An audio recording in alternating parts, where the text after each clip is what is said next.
I'd like to call the Finance Administration and Economic Development Committee to order. Today is Monday, March 17th, 2 p.m. And if everyone can rise for the Pledge of Allegiance, please. I pledge allegiance to the flag of the United States of America and to the republic for which it stands, one nation, under God, indivisible, with liberty and justice for all. All right, and Ms. Sarah, we have complied with the FOIA regulations. Yes, we have. Thank you. And if I could, I'd like to ask for someone to approve the agenda, or the motion to approve the agenda. A motion. All right, thank you, Ms. Brown. Is it second, please? I'll second. Thank you, Mr. Cunningham. Is there any discussion? Seeing no discussion, we'll approve it without objection. So our agenda is approved. I would now like to move on to our minutes from February 18th, 2025. If I can ask for a motion to approve our minutes. So moved, Mr. Chairman. Thank you, Mr. Cunningham. Is there a second? I'll make the second. All right, thank you, Ms. Tabernick. Any discussion? Seeing no discussion, we'll approve those without objection, and I see no objection, so those are approved. And we'll now go to our public comment period. Is there anyone in our audience today that would like to speak? Seeing nobody. And then online, Ms. Brenna has told us that there is no one online who wishes to speak during our public comments. I would then like to move on to our number 7 of our agenda, and that is CFO report, year-to-date financial reports, and that this is Ms. Harriet, who's our Chief Financial Officer. The one that says general fund revenue.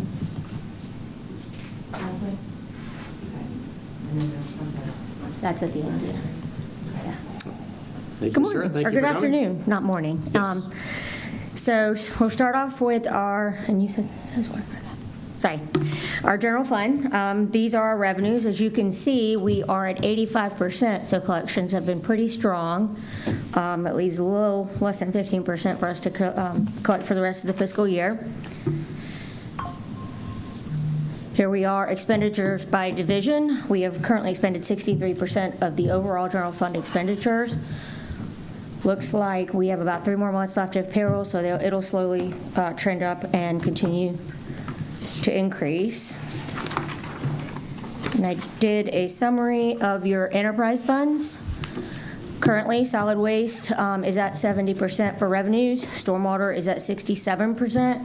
Beaufort Executive is at 23%, and then Hilton Head Airport is at almost 60%. And these are your enterprise funds expenditures.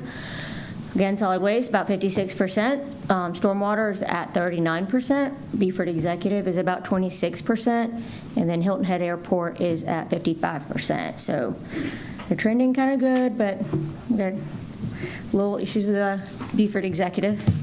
The next one is the transfers. Could you, Sorry.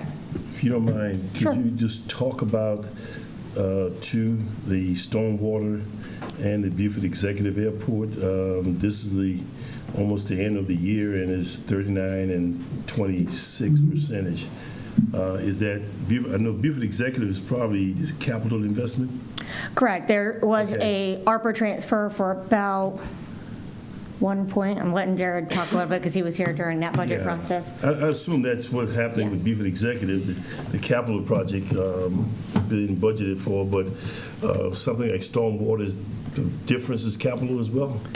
Yeah, so the ARPA, there was 1.5 or 1.4 appropriated. Part of that is the site work to the hangars project, and we haven't expended that yet. Got you. And then the other part is just current expenditures, regular year in and year out. We're usually pretty low during the wintertime, and then spring we take off. And a lot of the sales and expenditures go hand in hand. We buy fuel and then we sell fuel, and so that really takes off in the spring. So we'll see the numbers trend up in the next quarterly report, and then hopefully we'll be able to kick off the construction. We have that permitted, approved, council's approved it. It's just a matter of getting the notice to proceed. Got you. Okay. And then stormwater. So that is, we have some projects that are in the queue that have been appropriated and planned for. It's just getting them running, up and running, and actual expenditures being expended upon. Okay, thank you, sir. And there's also some capital equipment in stormwater that hasn't been delivered, so it's encumbered but not yet quite received. So does that answer your question, Mr. Cleveland? Yes, ma'am. Any other questions about the year-to-dates? Okay. Oops, did I do that? Oh. Yeah, it's this one right here. All right, this is kind of small. As you can tell, we're getting close to fiscal year end, so we're having departments analyze their budgets to make sure that they are cleaning up a little bit. This is probably better to read in your backup than on this screen. We have several budget transfers that are happening, kind of doing some cleanup on some line items, making sure anything that's overexpended is covered. So you'll see a lot of this here towards the end of the fiscal year as we try to clean up and prepare for our audit.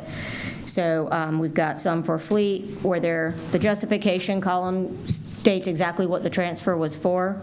So I'm not going to read you every line item, but if you have any questions, please let me know. But a lot of this is departments getting ready to spend up the rest of their budgets for the rest of the fiscal year.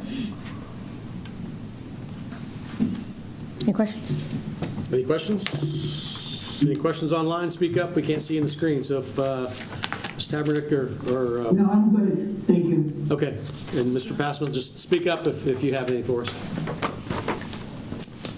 All right.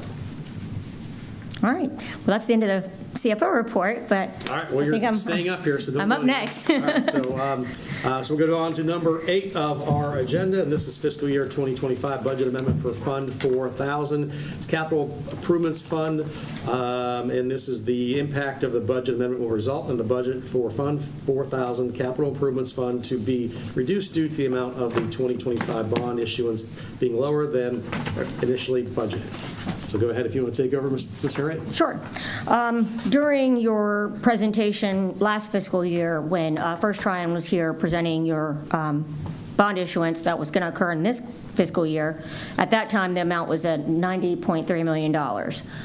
Since then, and since the current year has been active, and we've gone back and relooked at all the projects that were included in there and kind of dwindled it down a little bit, a lot of it. $72 million is what we actually issued bonds for in February. We closed on February 6th. And if you, is it that one?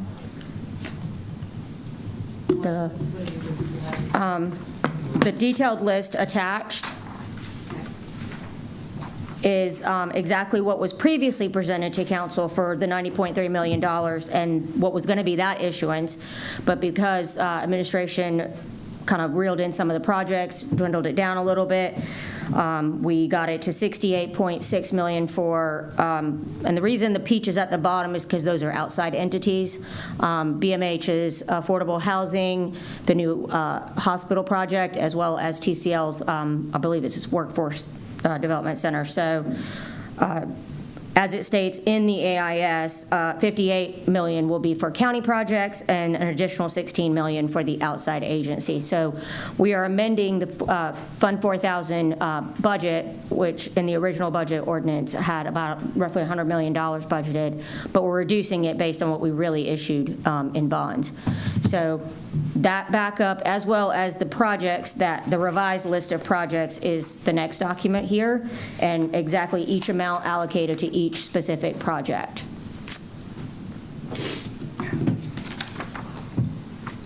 All right, any questions for Ms. Harriet? Good. No questions. Do we need a motion for this, Mr. Chairman? Yes, please. We will, to move this to council, because this will require 3 readings at council, so. We'll make that motion. And All right, Mr. Cunningham made the motion. Is there a second, please? I'll second it. All right, and Ms. Mr. Chairman, I do have one question, if Sure. you don't mind. Yes, ma'am, go ahead. Pinky, under administration, it says St. James Church, $3.5 million. That is our commitment, correct? Correct. That is a part of one of the projects that was approved in the new bond issuance. And that is our full commitment at this point? Correct. Okay, thank you. I have a follow-up question with that. Yeah, Ms. Howard. If we were to get reimbursed down the line from FAA, how would that be handled for that project? At that time, we'll have to address, I'll probably speak to, I'm going to let Jared help with that one. Depending on how the funds are received, we'll report it either there or to the debt service fund. Yes, so as the project as a whole, the overall project's $12 million. We have $5 million. We sent a request to Hilton Head to say we'd like to split this 50-50. So our half is 3.5 and their half is 3.5. We're waiting on a response from them to that. And then the goal is that is our upper end. And then as we get more funds, whether it's FAA or more state funds, that would reduce that 50-50 split. And that could be That's- applied to our debts. Okay. That's our proposal, We'll see and what happens. but we have our half, $3.5 million, established sitting there from the bond funds. Thank you. The next item is solid waste. Any other questions or discussions? We have a motion and a second for this to be moved to council. Any more discussion? Any more questions?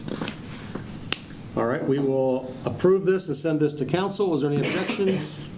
And seeing no objections, this has been approved. So again, this will move to council, which will require three readings. And the reason we're doing this is to give us enough time to have this done before the fiscal year end. Correct. It's going to be And there's some- upon us before we know it. And there's some entities waiting on some funds. Okay, well, good. All right, so then, Ms. Harriet, let's move on to you again for our agenda number 9, an ordinance to repeal ordinance 2021/24, which established the solid waste and recycling enterprise system. Fiscal impact, no change in fiscal impact.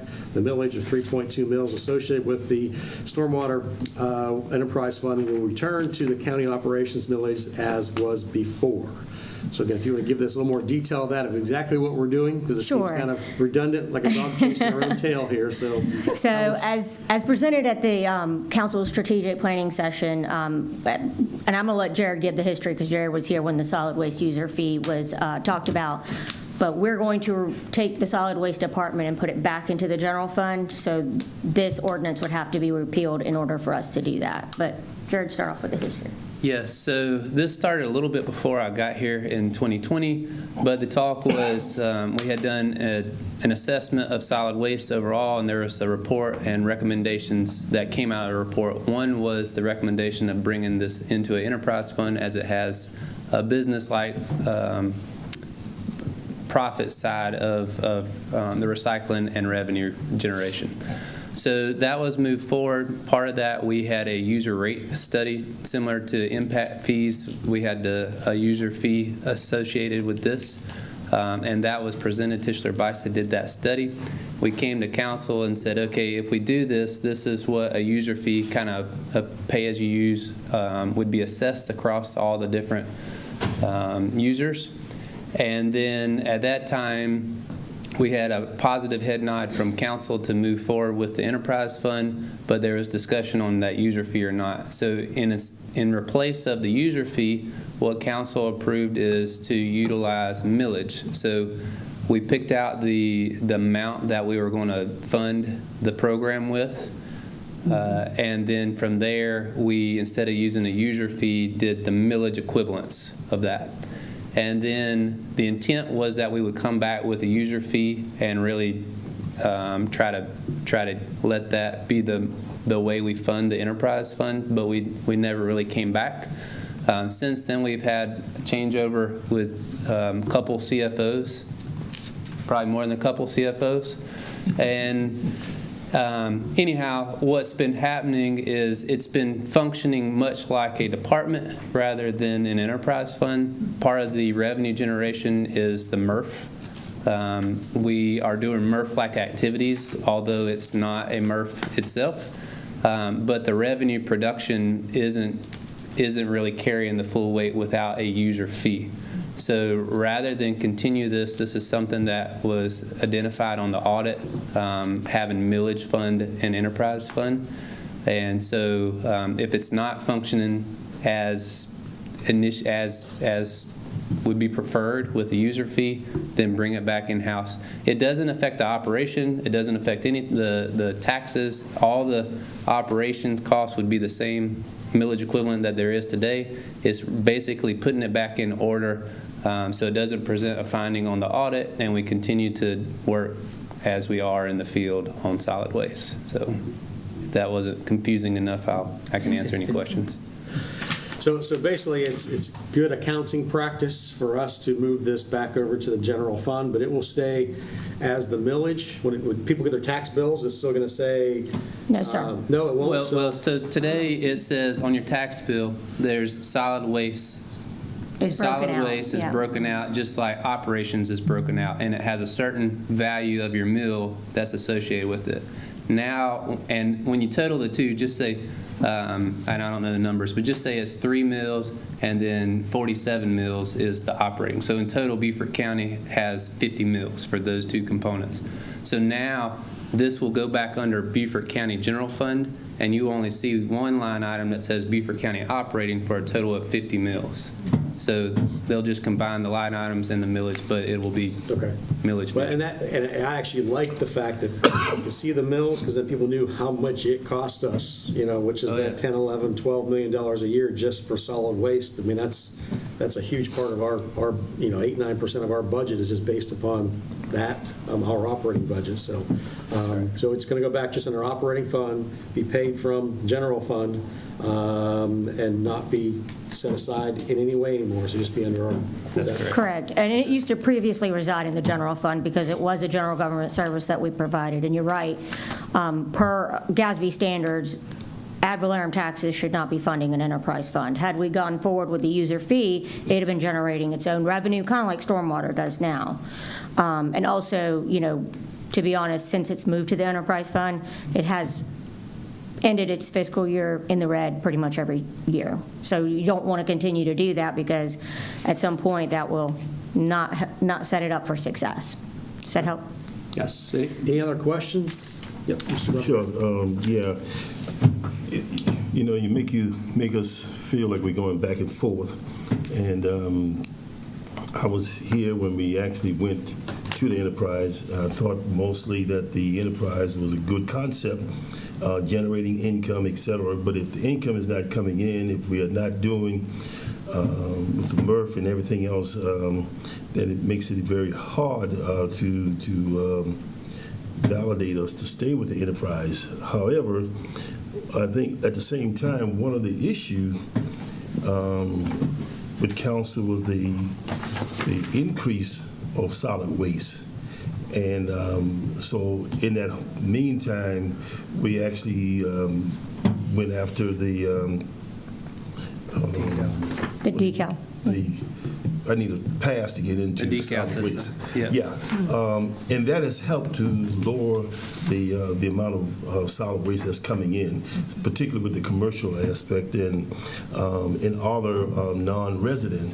So at least we got to me, the cost has come down considerable since we went into this whole entire effort of managing. So I'm hoping that as we pick up with it within our budget, we can continue to monitor and make sure that we keep the amount of solid waste coming in down to a minimum. Yeah, so like I said, back in 2020, there was a report on assessment of how we're doing solid waste, and there was really two major findings. It was the enterprise suggestion and then the decal system suggestion. Decal, that's what I couldn't think of. Yep, and so we implemented the decal, and we feel now that we have the right waste, like it is intended for residential Beaufort County waste only. So our out-of-towners and our contractors are being monitored and not allowed in.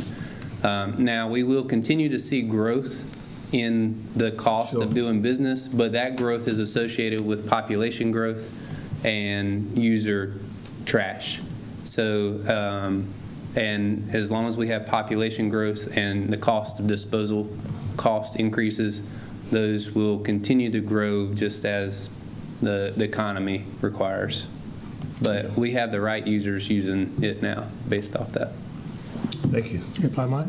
Yes, sir. Yep. In addition to Mr. Glover's comment, Jared, the enterprise fund was established in conjunction with us moving forward to one day establishing our own in-house transfer facility station to manage our waste and solid waste because of the cost of transporting it to Hickory Hill.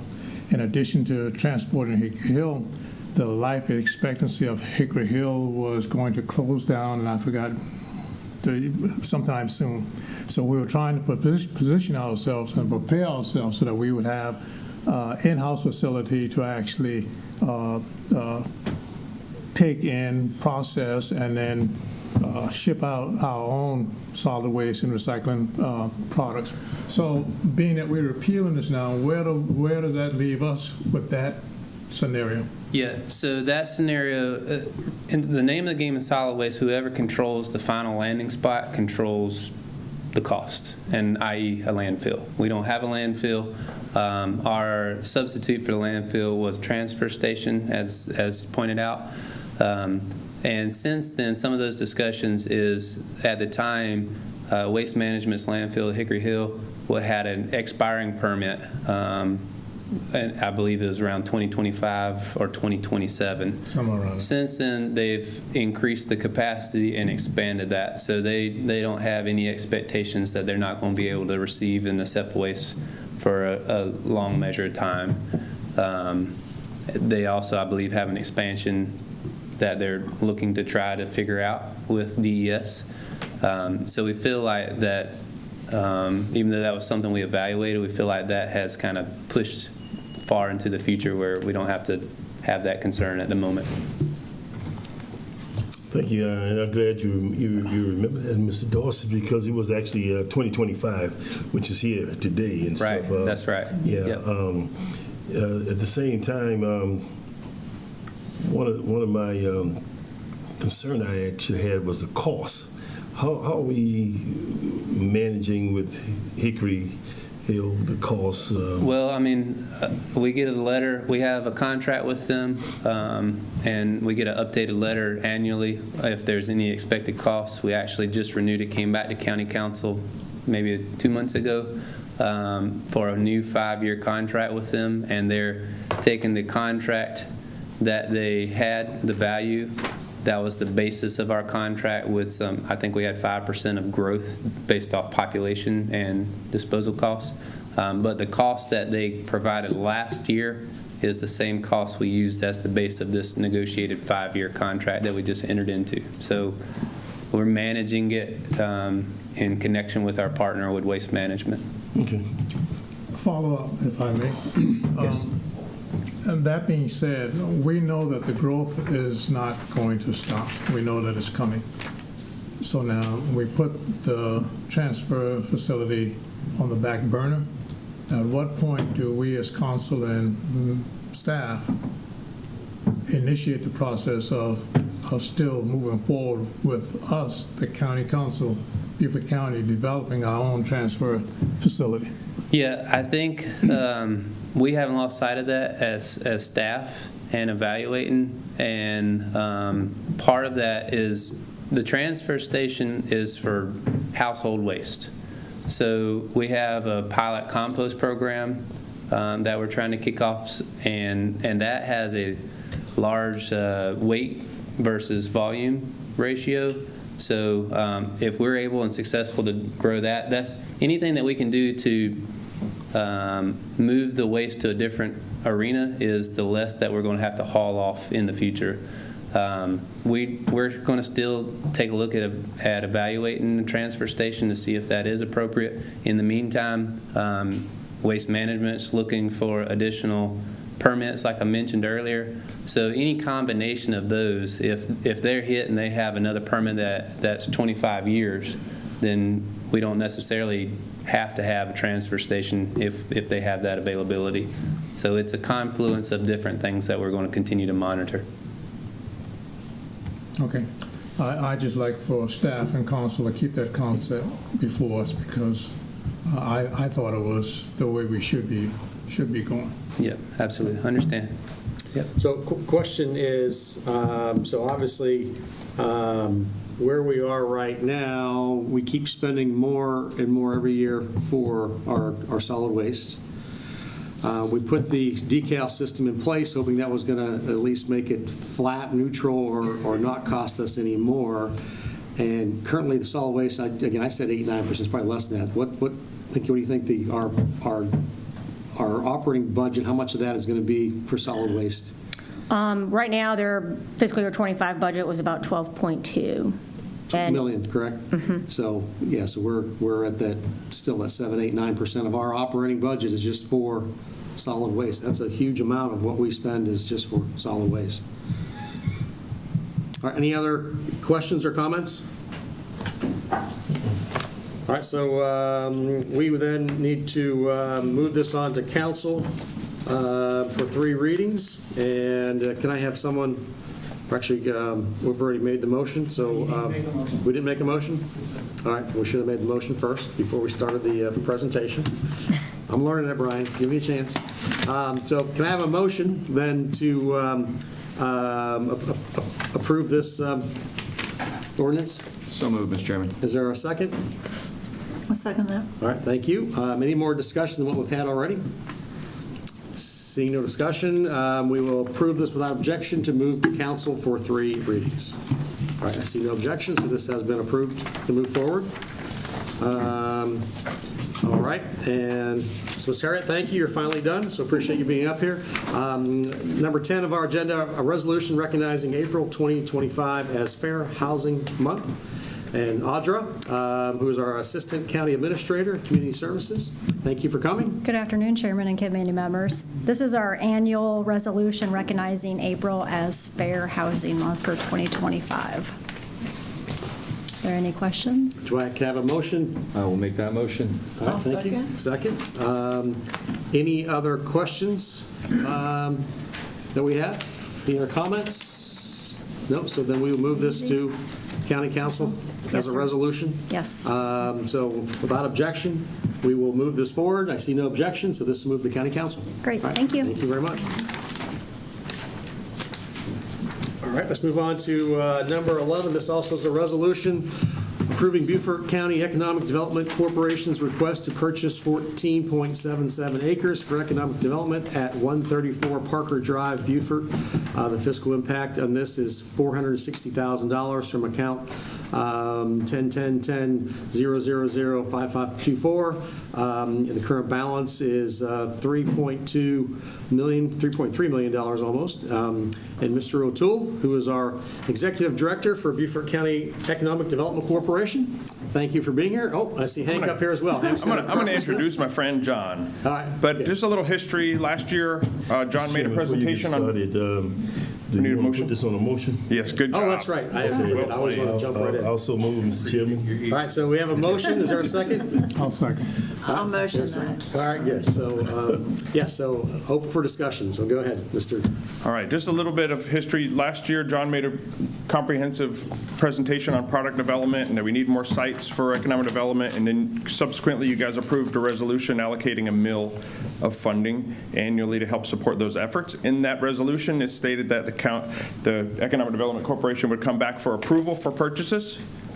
And that's what he's doing today, because this is a very good purchase that he'll give you the details of. Additionally, in the resolution that's before you in this approval is that the disposition of property will also come back for a similar action so that you guys know where the money goes out and comes in. I'll turn it over to John for a good piece of property that they're looking to buy. Good. Okay. Mr. O'Toole, thank you for coming. Thank you. Thank you for having me today. I appreciate the green shirts, Banner O'Toole. I was just going to comment, Mr. O'Toole wearing green today. Yep.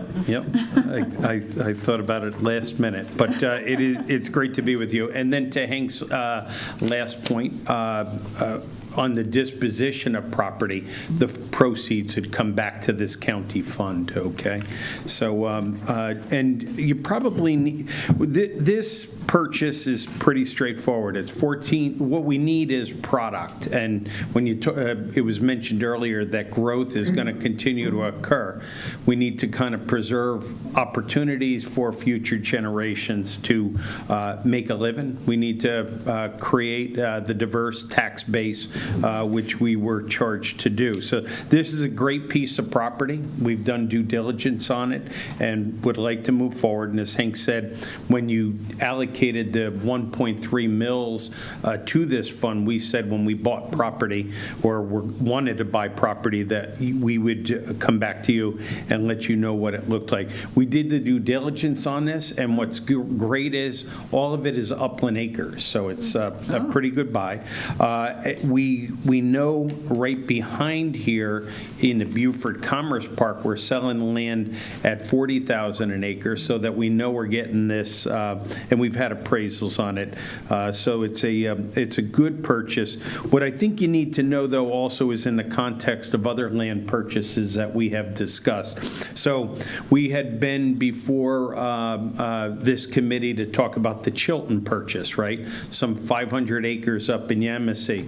We teamed up with the Department of Commerce, and our due diligence showed that across 1,400 acres, and we were working wonderfully with the Open Land Trust and the South Carolina Land Bank to look at 1,400 acres in Beaufort and try to identify 500 that could be purchased and wouldn't do harm to the environment. We did the due diligence on it and only found 58 contiguous acres that could be developed. So we have pulled the plug on that purchase and are actually taking the money we had escrowed for that purchase. We'll take that back into this fund and buy this land with that 400,000 will go towards this. Now, other things that and I'm sure Councilman Dawson would want to know this. The Libico sites, there are two. There's 117 acres that are relatively clean in Libico. We'll be coming back with a plan to purchase that shortly.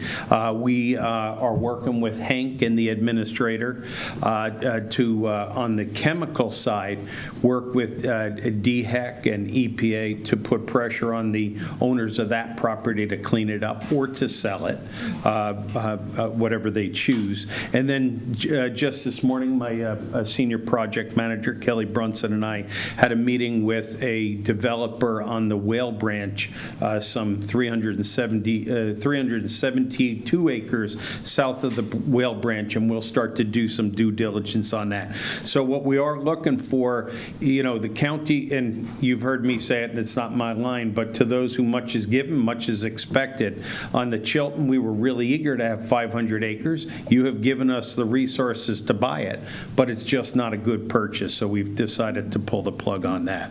On the site we're looking at here today, it's adjacent to 11 acres owned by the city, so we believe in our desktop exercise that maybe 5 acres of the city's adjacent acres could be combined with this, so we would have a parcel nearly 20 acres to develop. And then on March 28th, the Department of Commerce is coming down, and they're passing the site we're looking at through their Palmetto Sites program, and that would help us, one, market the site, and then potentially receive grants to put a pad on it.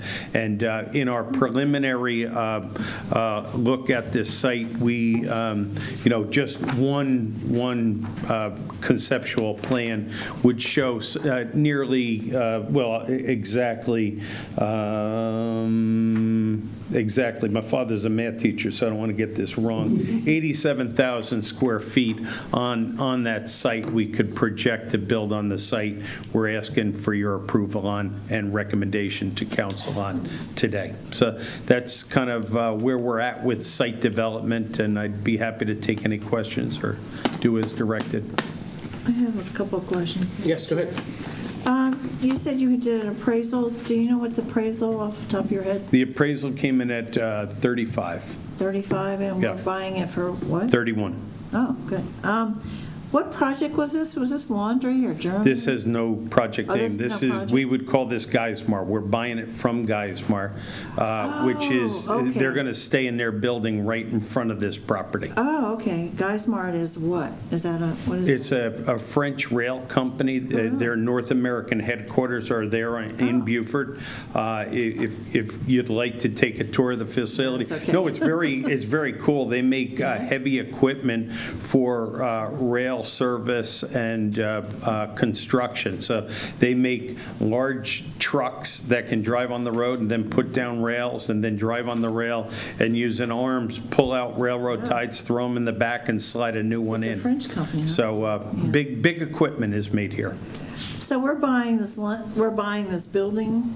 No, we're buying Or land, I mean, the land, 14.77 excuse me, I'm acres. sorry. We're buying the land Land, to, yeah. for Future development, Right, yeah. okay, perfect. Thank you so much. You're welcome.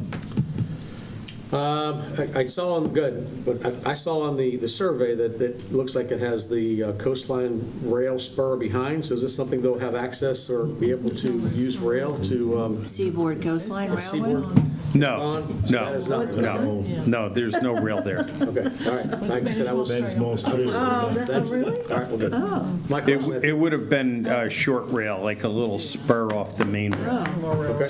That rail leads, that would have led into what is now the Spanish Moss Trail. Okay, all right, good. Mr. Glover, oh, did you have something, Mr. Glover? Just what's your future plans for this? You looking at a site Yeah. building? I could pass this around, but we kind of project cutting in a road. All the infrastructure is here at the street. So you've got gas, electric, Right. you have water and sewer right at the street. So we'd cut a road in here, 60,000 square foot, and a 60,000 square foot building, and then potentially a 27. This is just a concept right now, or we could go with one larger building.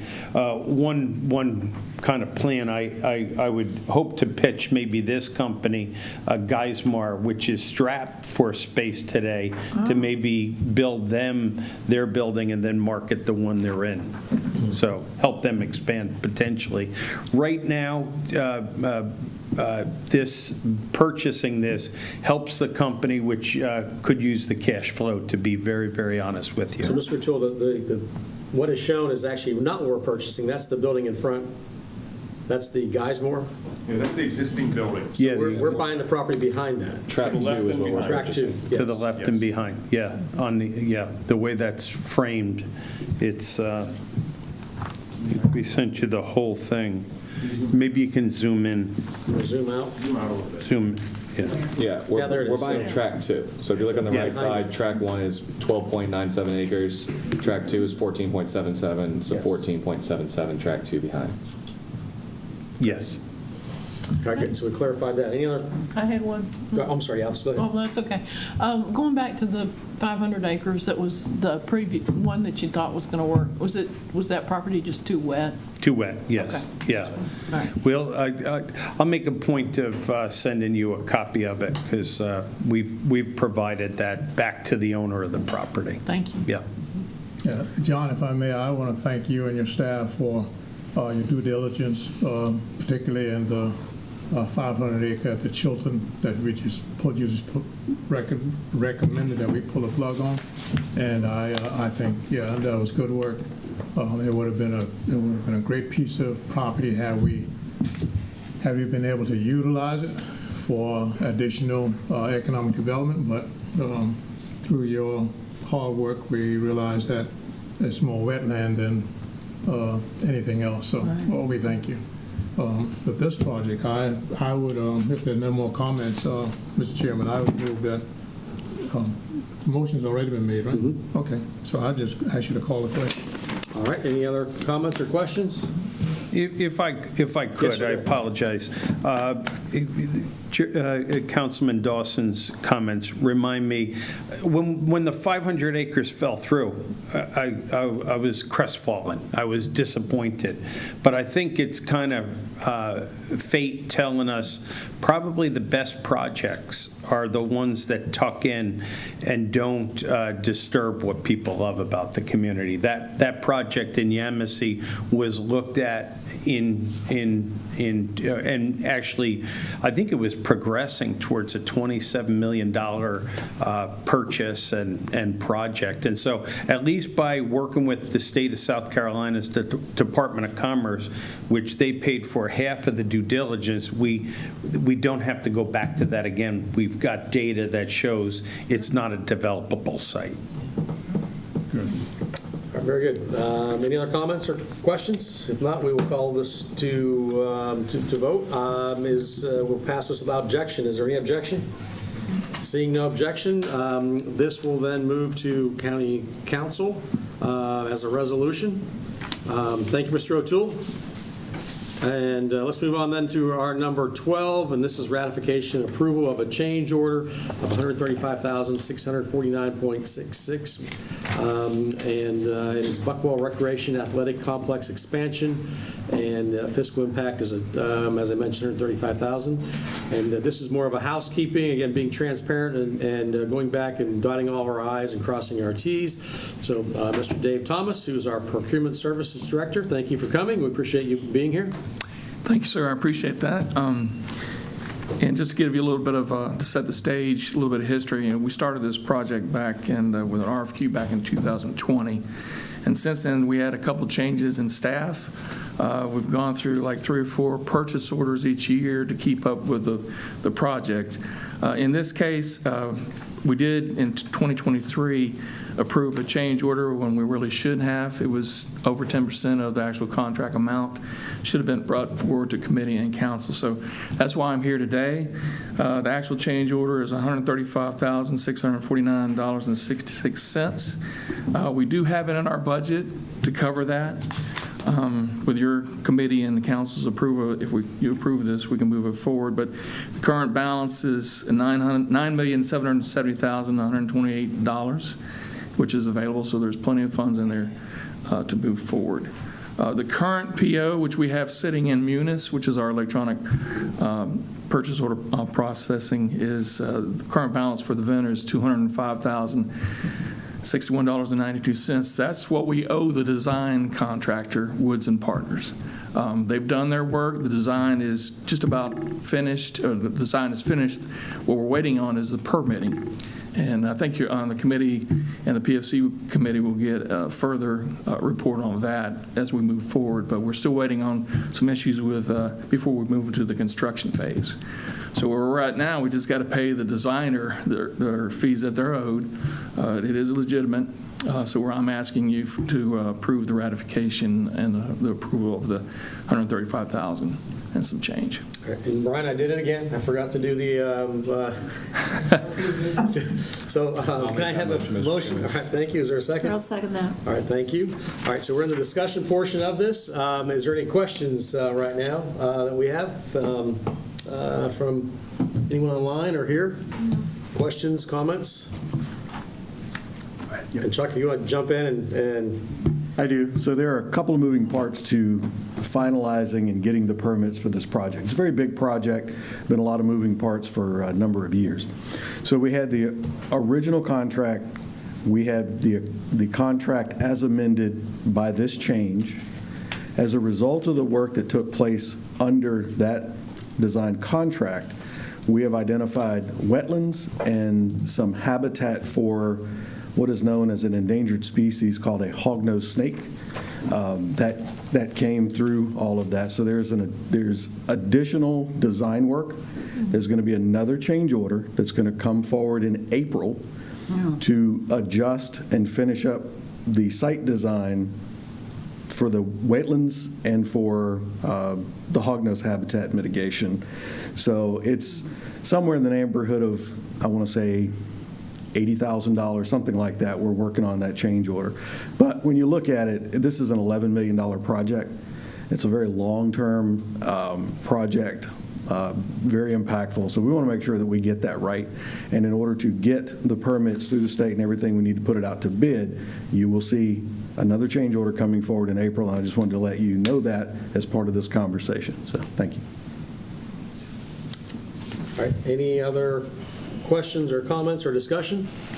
No one online as well, so no one here, so we'll go ahead and approve this without objection. Is there any objection? And I see no objection, so this has been approved. So again, thank you, Mr. Thomas. Thank you, Braxton. We appreciate that. And let's move on then to our number 13, our final item before adjournment, and this is a reappointment of Andrew DeSalvo to the Board of Assessment Appeals for a 4-year term with the expiration date of February 2029. And can I have a motion, please? A motion. Thank you. Ms. Brown, is there a second? I'll second. Thank you, Ms. Howard, for the second. Is there any additional discussion? Seeing no discussion, this will go to council for a vote. So we will approve this without objection. Is there any objection? No. And seeing no objection, this would move towards council. All right, so we're down to our last item, which is adjournment. Is there anything else that needs to come before this committee? Seeing none, we are adjourned at 2:45. And what time would you like to start, Mr. Cunningham? 3 p.m., so 15 minutes. We will start. 3 p.m.? 3 p.m. We will start the Public Facilities Committee meeting at 3 p.m.